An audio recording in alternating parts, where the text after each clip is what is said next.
এরে নবীর উম্মতের দল, ওই মা যার দুনিয়ায় নাই, তোমার নামের শেষে একটা শব্দ লাগানো আছে, পয়গম্বরের পক্ষ থেকে তুমি ইতিম। এতিমের দাম কত জানো? আমার মায়ার নবী রহমাতুল লিল আলামিন দুনিয়াতে এসে আব্বাকে আব্বা বলে ডাক দিতে পারেননি। কেমন মায়ার নবী আমার মায়ার নবী একদিন বিকালবেলা মাঠের পার্শ্বে বসে বাচ্চারা খেলাধুলা করে, নবীও শিশু বয়সে দেখে বাচ্চাদের খেলা। নবীর মনে খেলার কোনো আগ্রহ নাই, কারণ আল্লাহ 4 বার কুদরতি অপারেশন করে করে দুনিয়ার সব চাহিদা নষ্ট করে দিয়েছে। মায়ার নবী দেখতেছেন যখন সন্ধ্যা গনিয়ে আসছে, সব ছেলেদের বাবারা এসে ছেলেদের কোলে নিয়ে বাড়িতে রওয়ানা। আমার মায়ার নবী ডানে তাকায় আর বামে তাকায়, খুঁজে আমার বাবাই কই, আমার বাবাই কই।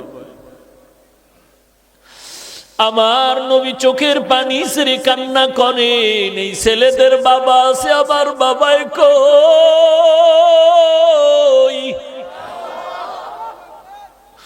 আম্মা জান আমেনা ঘর থেকে সন্ধ্যা হয়ে গেল, কই আবার সন্তান। ঘরের দরজা খুলে বের হইয়া লোকদের দেখে বলে, দেখো বাবা, আমার সন্তান মুহাম্মদের তোমরা দেখছো নাকি? বলে, মুহাম্মদকে ভালো করে চিনি না, তবে একটা ছোট্ট বাচ্চা দেখছি রাস্তার কিনারায় আব্বা আব্বা বলে কান্না করতেছে। মা আমেনা দৌড়াইয়া চলে গেলে, মায়ার নবীর এক শিশু নবীর কোলের মধ্যে জড়ায় নিলে। মায়ার নবী মায়ের কোলে জড়ায় বলে, আম্মু বলো আবার বাবাই কই। আমি সব ছেলেদের দেখলাম বাবায় কোলে নিয়ে আদর করে, বলো আমার বাবারে তো আমি দেখতে পারলাম না। আমেনা চোখের পানি ছেড়ে কয়, রে সন্তান,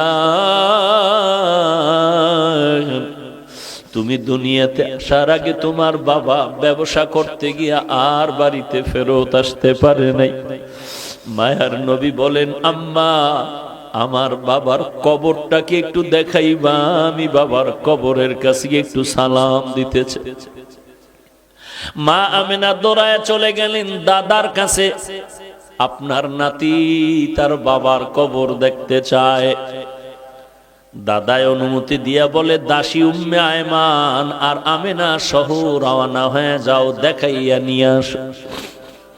ঘোড়ার পিঠে বা উটের পিঠে 3 জন লোক রওনা হয়ে গেল, নবী বাবার কবর দেখবেন। যাইতে যাইতে বাবার কবরের কিনারায় গিয়া মা আমেনা ডাক দিয়া কয়, সন্তান, ওই গাছের নিচে তোর বাবার কবর। মায়ার নবী একটু লাফ দিয়া পড়িয়া বাবার কবরের কিনারায় চোখের পানি ছেড়ে কান্না শুরু করলে। আল্লাহ পাক ফিরিস্তা পাঠায় কয়, তাড়াতাড়ি আমার বন্ধুরে সরায় দেও, কারণ আমার বন্ধুর কান্না আসমানও সহ্য করতে পারে না, জমিনও সহ্য করতে পারে না, আমি আল্লাহও বরদাস্ত করতে পারি না, ফিরায় দাও। মায়ার নবী কান্না করে বিদায় বেলা যখন রওনা হয়, কিছু দূর যাওয়ার পরে মা আমেনা বলে, এই উম্মে আয়মান দাসী, বাহনটাকে থামাও, আমার পেটে ব্যথা শুরু হয়ে গেছে। মা আমেনা মাটিতে পড়ে গেলেন, ছটফট করে আর চোখের পানি ছেড়ে কান্না করে শেষ বিদায়ের বেদনা শুরু হয়ে গেছে। ডাক দিয়া কয়, দাসী উম্মে আয়মান, আমার কলিজার টুকরা সন্তানটার একটু আমার বুকের উপরে উঠায় দাও। মায়ার নবীর জড়ায় বলে, বাবা চির বিদায়ের সালাম, আর বুঝি দেখা হবে না রে সন্তান। বাবার কবর দেখতে গিয়া আজ মাকেও তুমি হারিয়ে এতিমের মতো বাড়িতে যাইবা। মায়ার নবী কান্না করেন, ও মা, আমি কার কাছে গিয়ে একটু মায়ের আশ্রয় নিব, আদর নিব? মা আমেনা ওখানে কান্না করে করে এখানে বিদায় হয়ে গেলেন। এইবার 2 জন মানুষ, দাসী উম্মে আয়মান আর আমার নবী রওয়ানা। লম্বা ঘটনা। মায়ার নবী চলতেছেন, দাদায় অপেক্ষায় আছে, এখনো কেন আসে না? হঠাৎ নজর করে দেখে বাহনের উপরে 3 জন লোক ছিল, একজন দেখা যায় না, ব্যাপারটা কি? কাছে আইসা নবী দাদার গলা জড়ায় ডাক দিয়া কয়, দাদা। বাবারে দেখতে গিয়া মা হারায় চির এতিম হয়ে গেল। দাদার গলা জড়ায় কয়, আমি আর কাকে মা বলে ডাক দিব রে দাদা? এরে যুবক, এতিম নবীর উম্মত, এই জায়গায় কত এতিম ছেলে আছো, মা নাই, বাবাও নাই। ওই মায়ের চেহারাটাও কি মনে পড়ে না রে সন্তান? ওই মাকে কত কষ্ট দিয়া চোখের পানি ফালাইছো,